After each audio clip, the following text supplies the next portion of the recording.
One of the things you'll likely quickly realise if you've spent any time on Booktube or in reading communities online is that there are way more books out there than you ever realised. Sure, the YA fantasy romance trend has taken over mainstream Booktube, so sometimes it seems like the same 20 books are talked about ad nauseum, but even if you look deeper, you'll see that even the numbers of YA fantasy romance books are steadily rising. Almost every booktuber has a bookshelf behind them with over 100 books on it in every video you see. Some of these booktubers do TBRs and wrap-ups every month, where they read a dozen books or more per month, and you're probably wondering how they do it. How can you do it too? How do they get through that many books? Speed reading is the ability to read books at a far faster speed than most. Most people read at around 200 to 250 words per minute, or around 15,000 words per hour. While highly educated people and prolific readers who've trained themselves through years of reading can get to a high of around 350 words per minute, or about approximately 20,000 words per hour, maintaining full comprehension, though a higher reading speed is not an indicator of education. Speed readers, on the other hand, can claim to read at 600 to 700 words per minute, and some even claim they can manage over 1,000 words per minute. And here's how they do it. They can't. They're lying. Speed reading is a myth. Bye.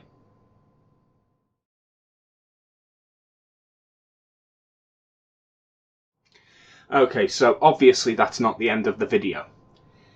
This is one big fake out. I'm not going to tell you how to speed read because you can't speed read. Speed reading doesn't exist. And if it did, they would have taught it to you in school, because if you could read 4 times faster than you do now, you could devour information at an incredible rate. That's endlessly useful. That would be a key skill that everyone was taught. What these people are actually doing is skimming. That's not reading. Skimming is something you can learn to do, and technically you could do this with most books and get the gist of the story. You allow your eyes to relax and flow across the page, picking out key words, reading the first few words and the last few words of each paragraph, and a few context clues. You can put together a very basic idea of what is going on. If you're reading something not especially challenging, where through content expectations alone you can intuit the likely content of what you're reading, this is usually enough to understand what was written. Celebrity gossip pages in a magazine or a trashy romance novel will likely have the same basic things happening throughout, and you can safely skim much of what is there without missing significant information.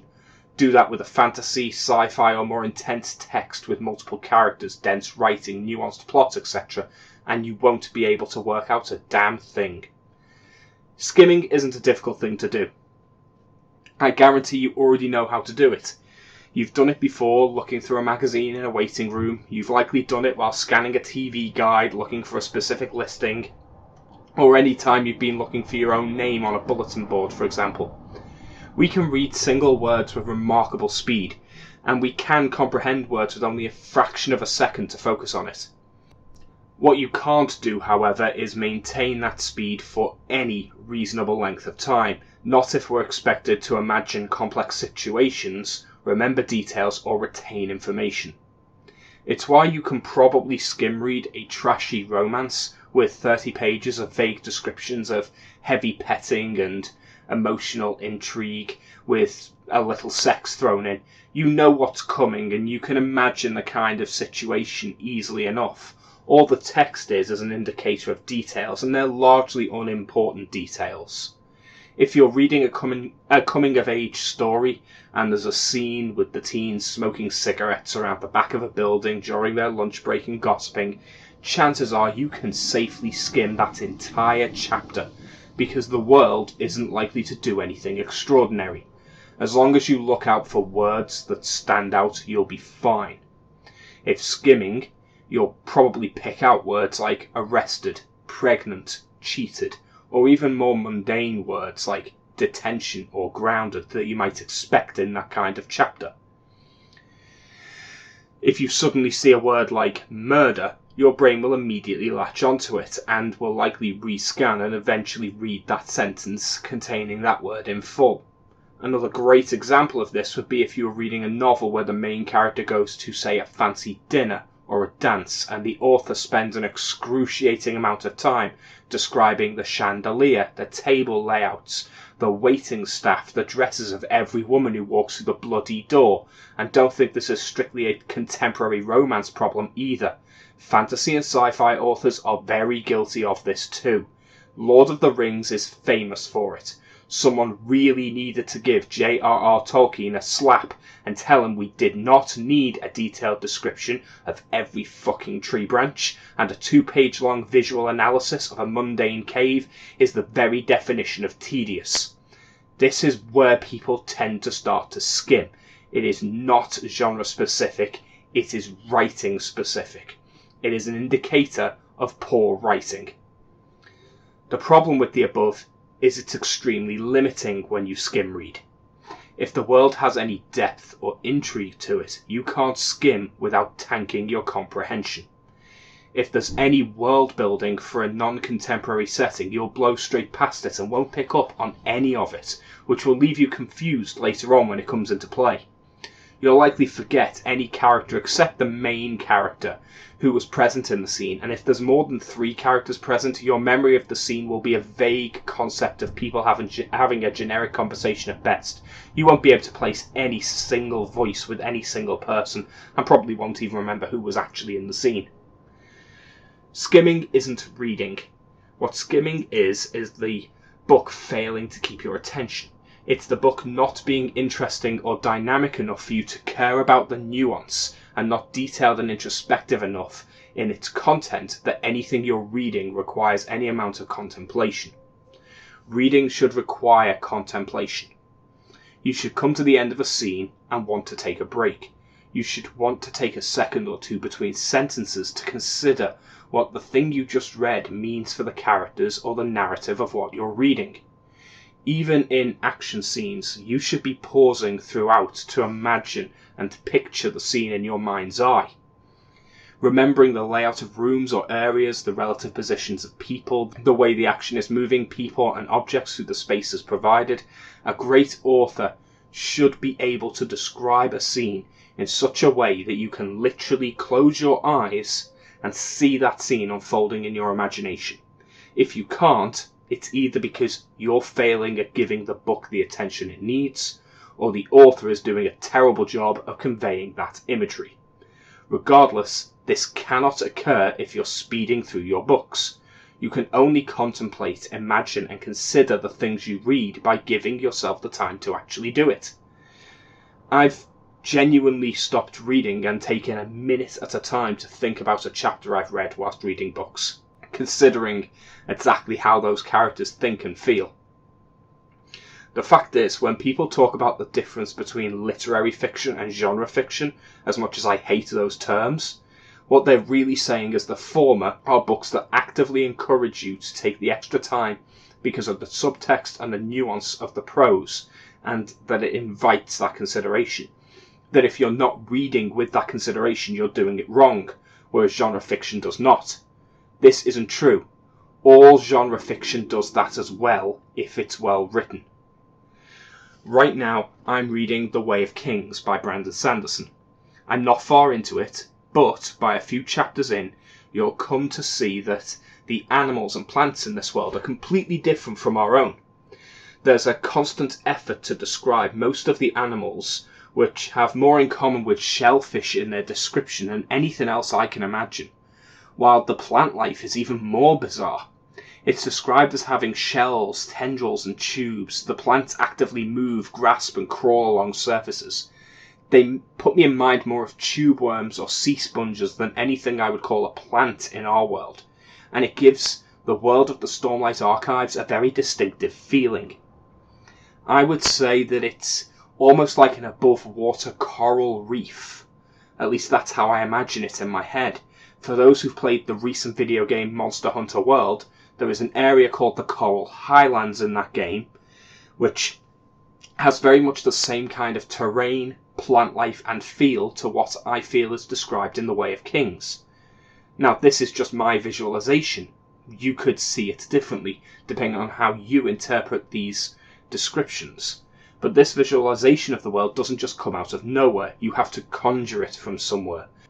Sure, you could go through this entire book never considering what an axe hound or a chasm beast really looks like. You can just accept that the chul are an animal and never consider it further than the fact that it's just this animal. Or you can think deeper and you can ponder this information. Consider the way this interacts with the world. It's not directly stated, but with animals and plants all described with this shellfish-like imagery, food in this world must be quite different. Farming must be very different. You can consider all the additional ramifications of the information you've been given, ponder them, and without any further information than just what you've been given, you can construct facts about this world that you've never been told. You can ponder the ramifications of every little thing you're told and build a far more detailed world. Cloth and leather, for example, can't exist in this world. At least not as we would imagine it. They have no cows. They don't appear to have cotton in the same form that we have it, or at least not that we've been shown so far. But they do have clothes, and they do have things described as similar to leather. In fact, they specifically have a saddle that is described as being made of leather. But what is leather in this world? Where does it come from? How is it made?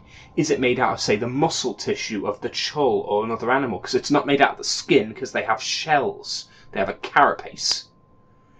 We're told they have horses, but there's no other animals like horses in the Stormlight Archive, at least so far as I've read. And they're made out to be more intelligent than horses in our world. Additionally, they're used as mounts in combat, but they're not used to pull carts or ploughs. The giant lobster-like chul creatures are used for those things instead. So, are horses treated differently in this world? Are they the way we would consider a horse? Or are they something different entirely that just happens to have the name horse? If we really think about it, there are multiple breeds and multiple examples. What is a Rajadium?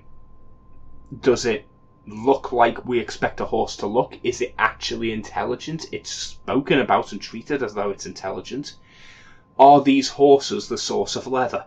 If so, and the Rajadium are intelligent creatures, how does that work? How does that impact society? These creatures apparently can be reasoned with to a degree, or can at least be intuited. They can be trained at a level that horses generally can't, and they understand more complex things. That's just from what we've been told, kind of in passing.